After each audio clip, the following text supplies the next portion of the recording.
Kindly all stand.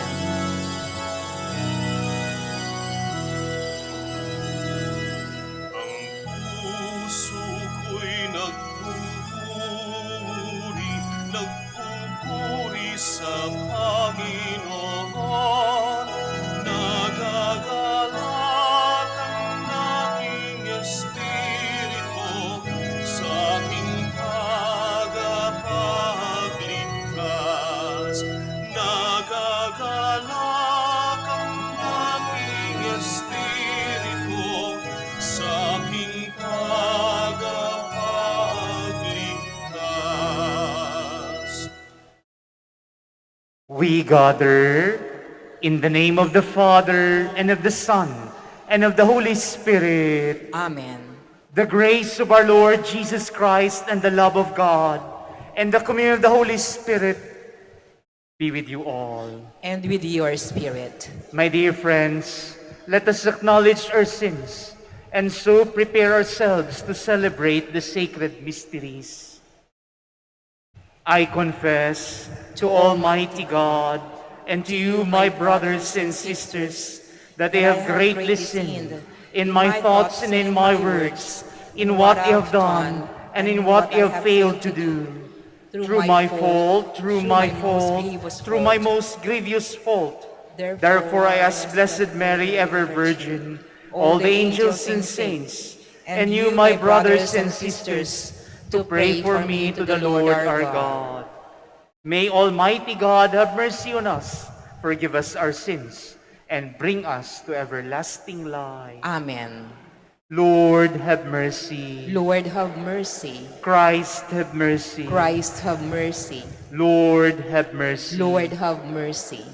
Let us pray. Grant, Lord God, that we, your servants, may rejoice in unfailing health of mind and body, and through the glorious intercession of Blessed Mary, ever Virgin, may we be set free from present sorrow and come to enjoy eternal happiness. Through our Lord Jesus Christ, your Son, who lives and reigns with you in the unity of the Holy Spirit, God, forever and ever. Amen. Please be seated.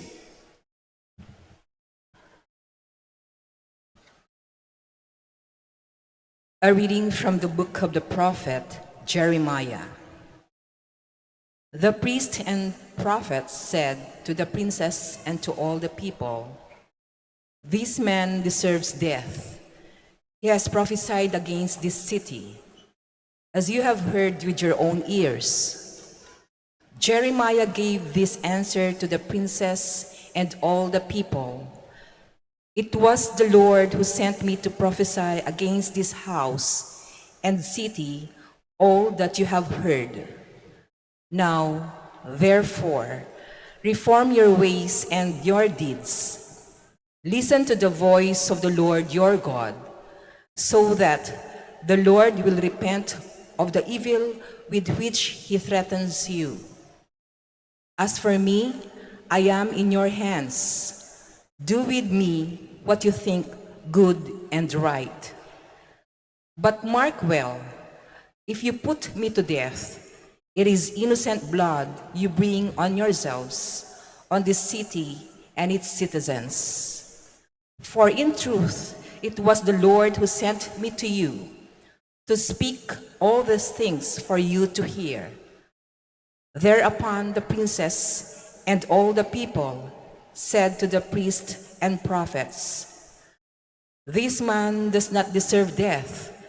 It is in the name of the Lord our God that he speaks to us." So Ahikam, son of Shaphan, protected Jeremiah, so that he was not handed over to the people to be put to death. The word of the Lord. Thanks be to God. Lord, in your great love, answer me. Lord, in your great love, answer me.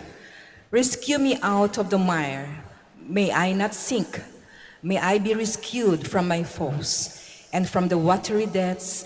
Let not the flood waters overwhelm me, nor the abyss swallow me up.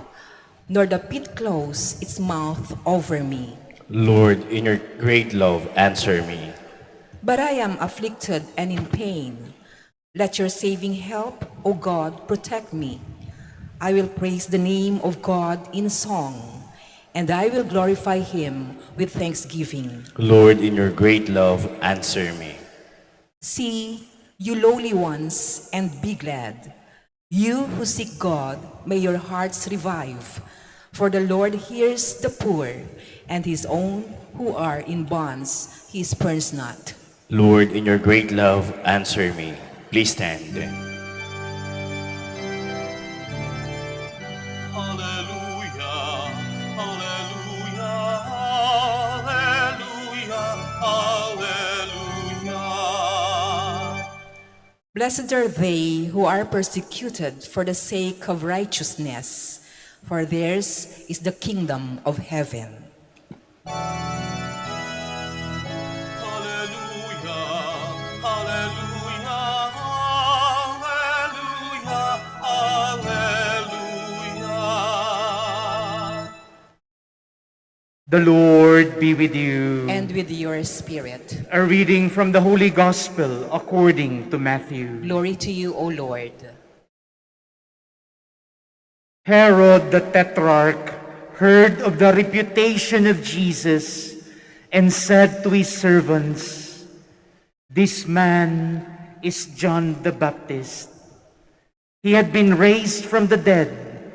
That is why mighty powers are at work in him."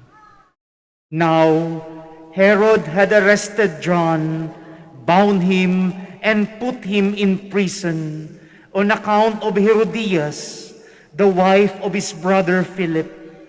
For John had said to him, "It is not lawful for you to have her." Although he wanted to kill him, he feared the people, for they regarded him as a prophet. But at a birthday celebration for Herod, the daughter of Herodias performed a dance before the guests and delighted Herod so much that he swore to give her whatever she might ask for. Prompted by her mother, she said, "Give me here on a platter the head of John the Baptist." The king was distressed, but because of his oaths and the guests who were present, he ordered that it be given, and he had John beheaded in the prison. His head was brought in on a platter and given to the girl, who took it to her mother. His disciples came and took away the corpse and buried him. And they went and told Jesus. My dear friends, the Gospel of the Lord. Praise to you, Lord Jesus Christ. Please be seated. In life, there are names that we like, names that we wanted to be associated with, names that are connected to some memorable and significant events in our life, or to people that inspire us and those we wanted to imitate. On the other hand, there are also names that we do not like. The mere hearing of such name would irritate us and even destroy our mood, because they are connected or associated with the not so fortunate events and experiences in our life, or maybe a reminder of our enemies and the people who badly affected and destroyed our good life. Our gospel today mentions two great names, John and Herod. Now, if you will be given a chance to change your name, but only be given two options to choose from, either John or Herod, which name would you prefer to take? I think and I guess most, if not all, would choose the name John. John is a good name. Indeed, it is a popular name. Children, great men, presidents, and popes are named and took the name John. Many schools and places, religious institutions and communities, orphanages and hospitals had been named after John, John the Baptist. Why? Because John is a biblical name, a holy name, a name of a cousin of Jesus, a name of a prophet, a name of a martyr. It is a name associated with a person who stood, followed, and defended the truth, even to the point of being killed. On the other hand, Herod is a name barely used. It is a name despised and hated. You may sometimes hear the mention of such name, especially from people in the burst of their anger and hatred. In my life, I never met anyone named Herod. I have not also known or heard a school, a religious institution, a community that dare to call themselves after Herod. Why? Though the name Herod is also a biblical name, but it is associated with arrogance, abuse of power, and disrespect for human life, a name responsible for the murder of an innocent man called John. It is associated also with a very insecure person. Though in the Gospels, it was mentioned that Herod kept trying to see Jesus. He was interested to meet Jesus, not to welcome and befriend him or to become his disciple, but he had a sinister plan, that is, to eliminate Jesus whenever he got a chance. Because to him, there should only be one king, and that could not be Jesus, but him. The character of John and Herod can be present and reflected in our lives. We can be like John, and we can like Herod as well. We can be Herod to others, especially when we do not care and respect the rites, when all we care about is our popularity, interest, comfort zones, power, reputation, and our faces, no matter whom we hurt and destroy along the way. This was the Herod on the Gospels. He did not care about the life of John. He cared more about losing his face before others, simply because of the oaths he made to a girl who performed a dance. We can be John too.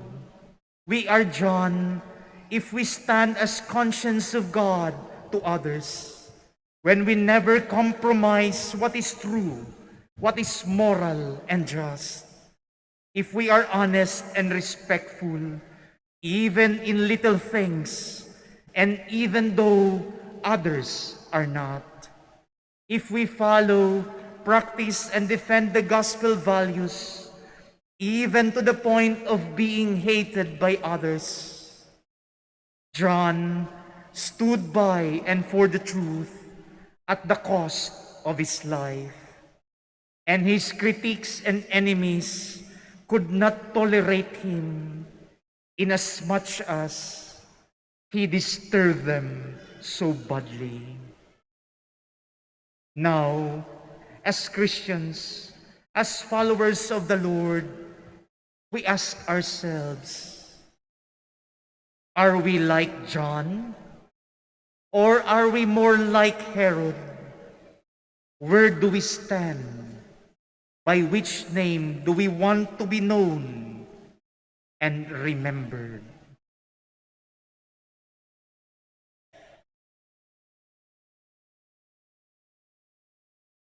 We now stand and offer our prayers to the Father. Gathered together in Christ, who conquers all evil, let us come confidently to the Father with our prayerful intentions. In every petition we shall say, Lord, hear our prayer.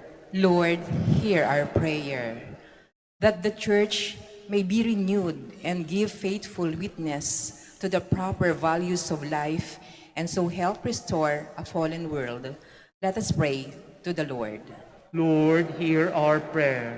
That warring nations may learn to live in harmony and mutual cooperation in bringing peace to the world. Let us pray to the Lord. Lord, hear our prayer. That we may give wholehearted support in upholding the truth and in opposing the subtle influences of evil. Let us pray to the Lord. Lord, hear our prayer. That the sick may receive the comfort of God's love from those engaged in caring for them. Let us pray to the Lord. Lord, hear our prayer. That the faithful departed may come to the promised everlasting home. Let us pray to the Lord. Lord, hear our prayer. In the silence of our hearts, we now pray for our individual intentions.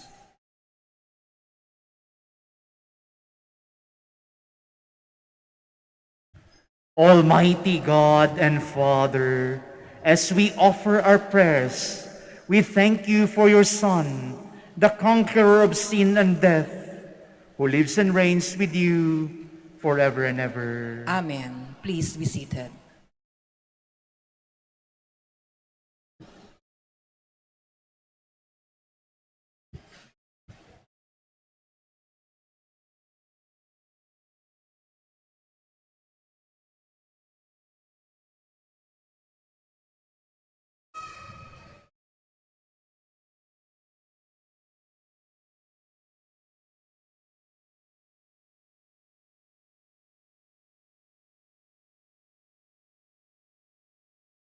Blessed are you, Lord, God of all creation.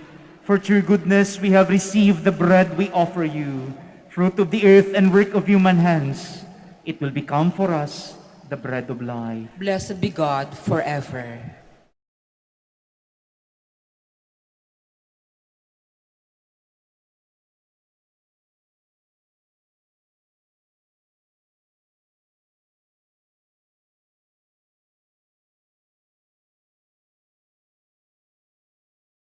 Blessed are you, Lord, God of all creation. For through goodness we have received the wine we offer you, fruit of the vine and work of human hands. It will become our spiritual drink. Blessed be God forever.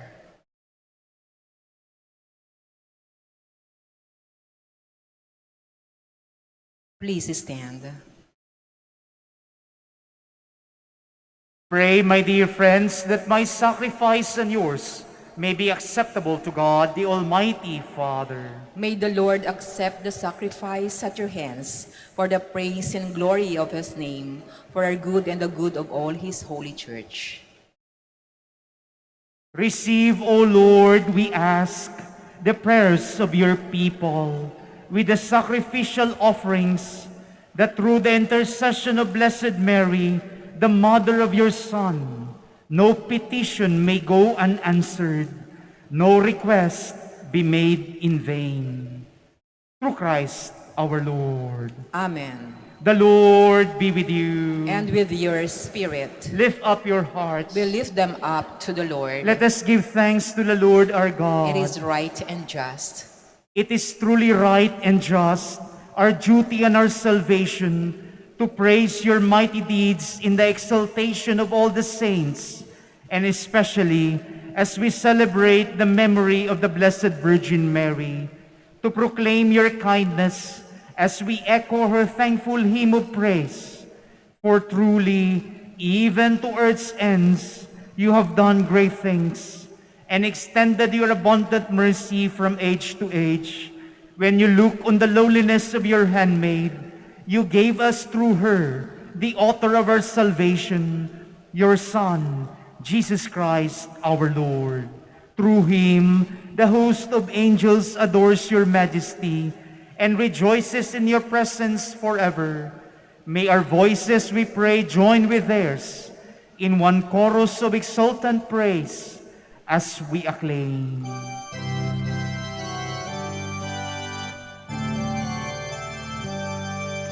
Santo, Santo, Santo,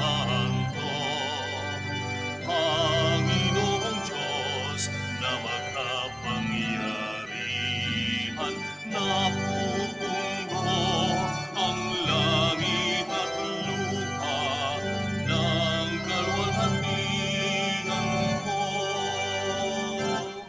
Hosana, Hosana, sa kaitaasan.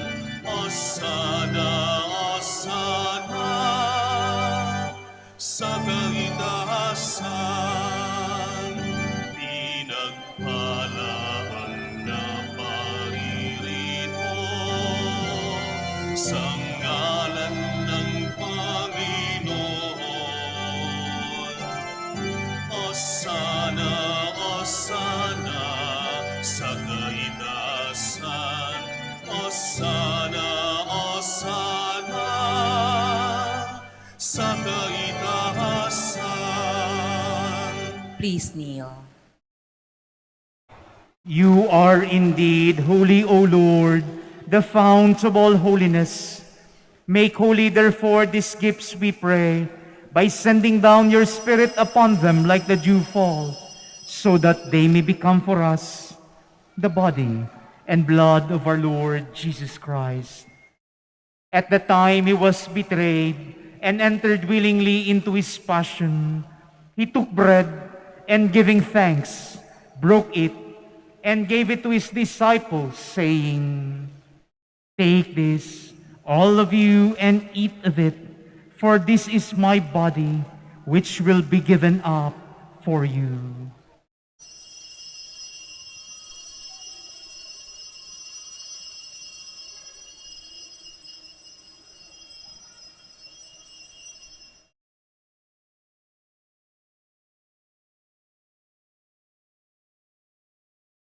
In a similar way, when supper was ended, he took the chalice, and once more giving thanks, he gave it to his disciples, saying, "Take this, all of you, and drink from it, for this is the chalice of my blood, the blood of the new and eternal covenant, which will be poured out for you and for many for the forgiveness of sins. Do this in memory of me."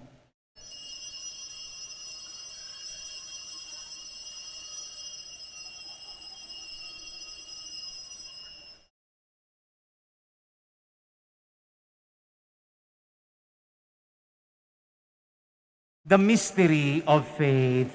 We proclaim your death, O Lord, and profess your resurrection until you come again. Therefore, as we celebrate the memorial of his death and resurrection, we offer you, Lord, the bread of life and the chalice of salvation, giving thanks that you have held us worthy to be in your presence and minister to you. Humbly we pray that partaking of the body and blood of Christ, we may be gathered into one by the Holy Spirit. Remember, Lord, your church spread throughout the world, and bring her to the fullness of charity, together with Francis our Pope, and Socrates our Bishop, and all the clergy. Remember also our brothers and sisters who have fallen asleep in the hope of the resurrection, and all who have died in your mercy. Welcome them into the light of your face.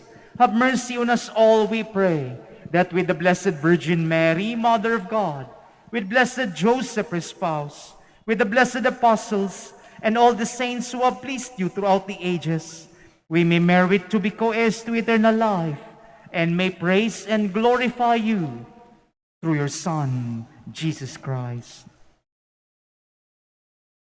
Through him and with him and in him, O God, Almighty Father, in the unity of the Holy Spirit, all glory and honor is yours forever and ever. Amen.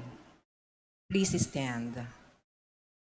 At the Savior's command and formed by divine teaching, we dare to say,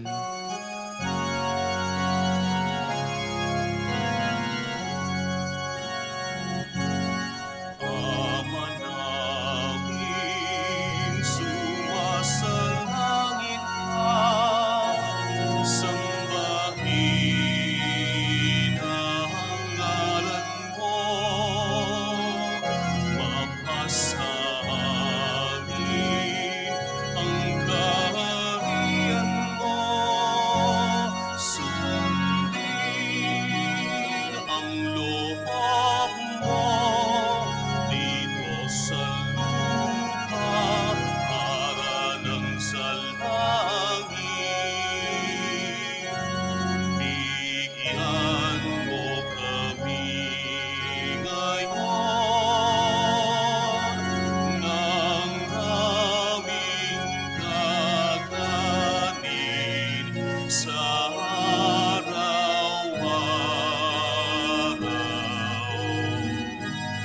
At patawarin mo kami sa aming mga sala, para ng pagpapatawad namin sa nagkakasala sa amin. At huwag mo kami ipahintulot sa tukso, at iadya mo kami sa lahat ng masama. Deliver us, Lord, we pray, from every evil. Graciously grant peace in our days, that by the help of your mercy, we may be always free from sin and safe from all distress, as we await the blessed hope and the coming of our Savior, Jesus Christ. For the kingdom, the power, and the glory are yours, now and forever. Lord Jesus Christ, who said to your apostles, "Peace I leave you, my peace I give you," look not on our sins, but on the faith of your church, and graciously grant her peace and unity in accordance with your will, who live and reign forever and ever. Amen. The peace of the Lord be with you always. And with your spirit. Let us offer each other the sign of peace.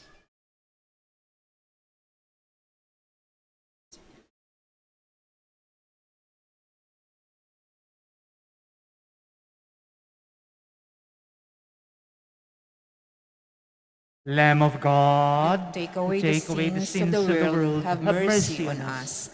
Lamb of God, you take away the sins of the world, have mercy on us.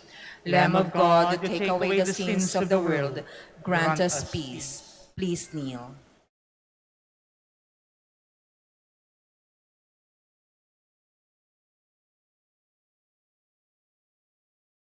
Behold the Lamb of God. Behold him who takes away the sins of the world. Blessed are those called to the supper of the Lamb. Lord, I am not worthy that you should enter under my roof, but only say the word, and my soul shall be healed.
Please stand.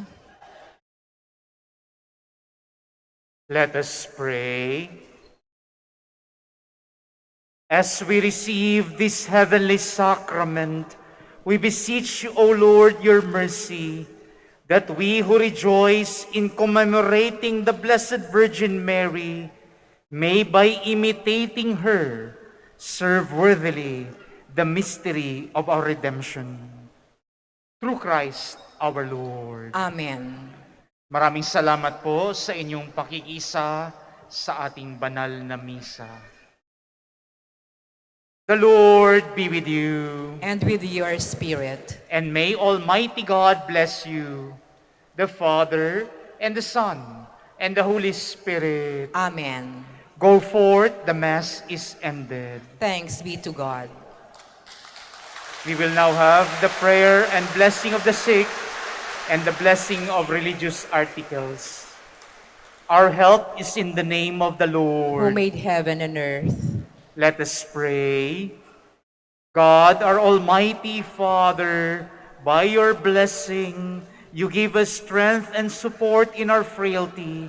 Turn with kindness toward our sick brothers and sisters, free them from all illness, and restore them to good health through the intercession of Our Lady of the Rosary of Manaoag, so that in the sure knowledge of your goodness, they will gratefully bless your holy name. We ask this through Christ our Lord. Amen. In memory the mysteries of life, death, resurrection of our Lord Jesus Christ, and to the honor and glory of the Blessed Virgin Mary, Mother of Christ, Mother of the Church, Our Lady of the Rosary of Manaoag, may these rosaries, images, candles, oils, and other religious articles be blessed and made holy. In the name of the Father, and of the Son, and of the Holy Spirit. Amen.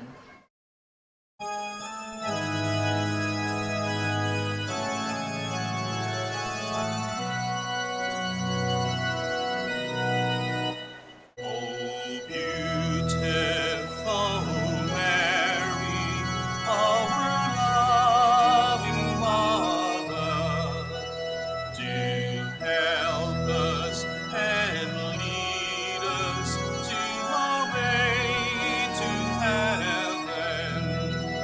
O beautiful Mary, the world honors you. O beautiful Mary, our loving Mother, do help us and lead us to our way to heaven. O beautiful Mary, the world honors you. O beautiful Mary, our